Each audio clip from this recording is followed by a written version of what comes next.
Alright, happy Saturday, everybody.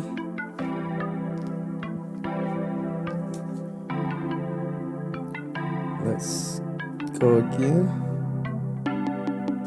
Alright, ready, set. So I found this video this morning. Ghislaine? That looks a hell of a lot more like her than this one does. That's her. Right? Watch this whole video for a second. Ghislaine? Do I know you? You know Ghislaine? No, sorry. No? I used to order hella pizza off of her. Oh, really? She always delivered, yeah. Oh, sounds nice.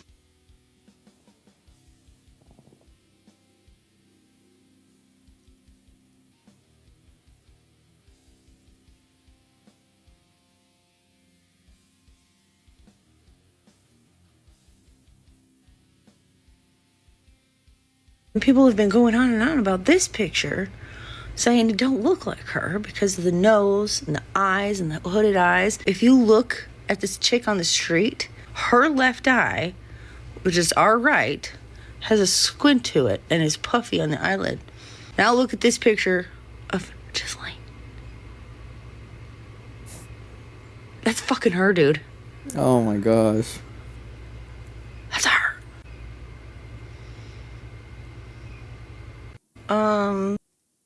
He should have followed her, man. Like, I would have followed her.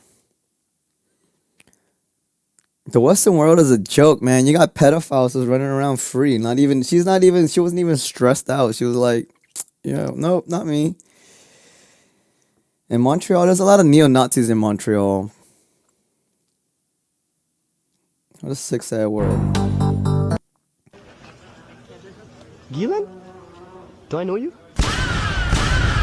You know Ghislaine? No, sorry. No? I used to order hella pizza off of her. Oh, really? Who's Philip Maxwell? That dude? She always delivered, yeah. Oh, sounds nice.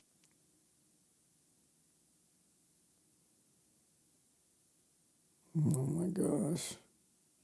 Do you guys remember that dude that went into that pizza shop? I think it's called Comet Pizza by Washington, D.C. He went in there with a rifle to try to save a bunch of children because of the Pizzagate conspiracy or whatever. And then a bunch of late night hosts and comedians started making fun of the guy for being a conspiracy whack job. Remember that? Pepperidge Farm remembers. Here is a list of all of the people who made fun of him.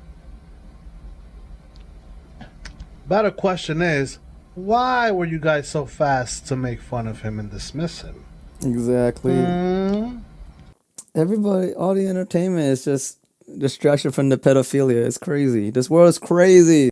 Okay, I'm working on a deep dive surrounding the emails, but I have literally so many pictures that we need to go through. I figured I'm just gonna show you guys some and see if you can help me identify some of the men who the DOJ forgot to redact. Because we know the DOJ is actively protecting multiple men who are in these files. Okay, so this picture is the first man that we need to identify. I haven't spent a lot of time going through these photos and diving into them because I've been so wrapped up in the emails. So let's work together, shall we? We need to figure out who that man is. And I believe this is the same man. That's kind of a different angle of his face. Another man that needs to be identified is this guy. So the first two that we need to identify are two considerably younger men. I don't need any help identifying this one. This is Kathy Ruemmler. Here's another photo of Kathy that appears in the files. She appears to be getting her hair done. I don't know who the two older women are, but I believe the girl sitting on the older woman's lap is Nadia Marcinkova of the Core 4. Another man who needs to be identified. Here is another man that needs to be identified, and this one's driving me crazy. This guy looks so familiar. I know we know this guy. Who is this? There is another person that needs to be identified, but I think this might be Feta Taminche, who we talked about the other day, the owner of the Rixios hotels, but I could be wrong. Here is another man in the files that needs to be identified. Again, another younger man. Here's another man that needs to be identified. Again, super, super familiar looking. I feel like we know this guy. Here is some more people that need to be identified. And then I'm pretty sure these pictures were taken on a Woody Allen movie set, but I am so unfamiliar with Woody Allen's movies, I could never even guess. I don't think that's Woody Allen movies. It is. I mean, it also might not be Woody Allen's, but doesn't that look like Woody Allen? But Jeffrey and some girls in his entourage were definitely at some Hollywood movie set for whatever reason. And depending on what the movie is, there was an actor who seems to be posing with one of Jeffrey's girls. Here's another look at said actor. I'm pretty sure it's that fellow right there. in the back. So hopefully you guys can help me kind of decipher who those men are so that we can continue to crank out information about these files swiftly and accurately. Gosh. Okay, I'm working on a deep dive surrounding the emails, but I have literally so many pictures that like we need to go through. I figured They took down my video about Hillary Clinton. And I would just like to reiterate that what I saw was real. Okay? She was wearing that girl's face. And this was like 2012.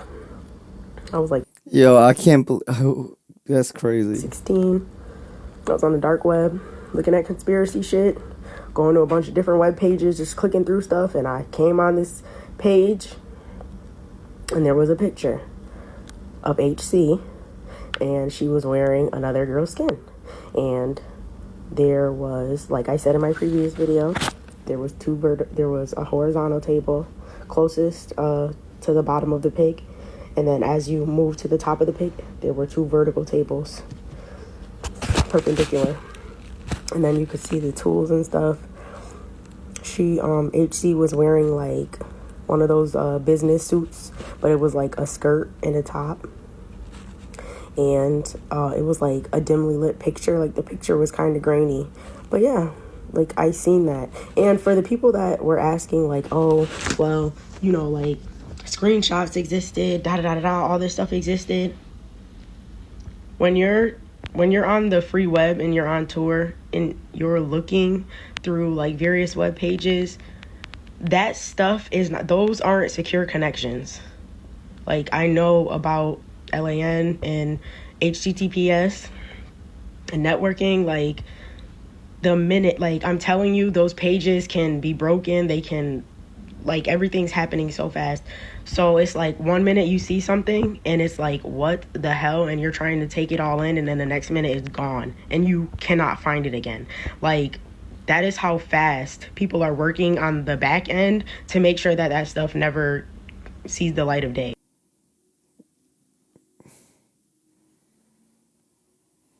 It gives me like, oh man, it makes me like, gives me such a, oh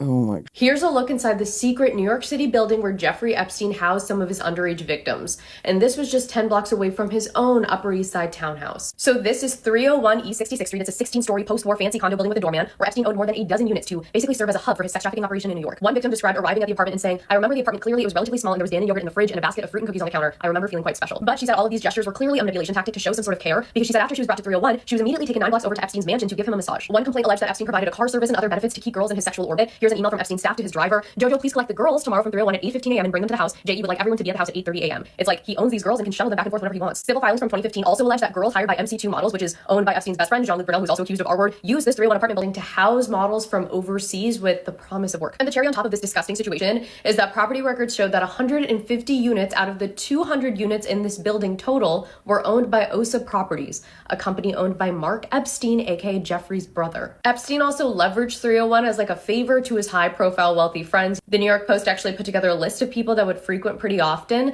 So we have former Israeli Prime Minister Ehud Barak, Peter Attia, billionaire Eva Dubin, Steve Bannon. And today 301 still stands tall. A 1-bedroom goes for about $5,500. And from what we can tell, Mark Epstein still owns a majority of the units. Let us know if you want more pieces like these diving into Epstein's properties. We actually did one on his New Mexico ranch, so check that out. And the news girls will continue to report on Epstein, so make sure to follow to stay in the loop. New York is so Zionist, like it's crazy, especially Upper East Side and Upper West Side.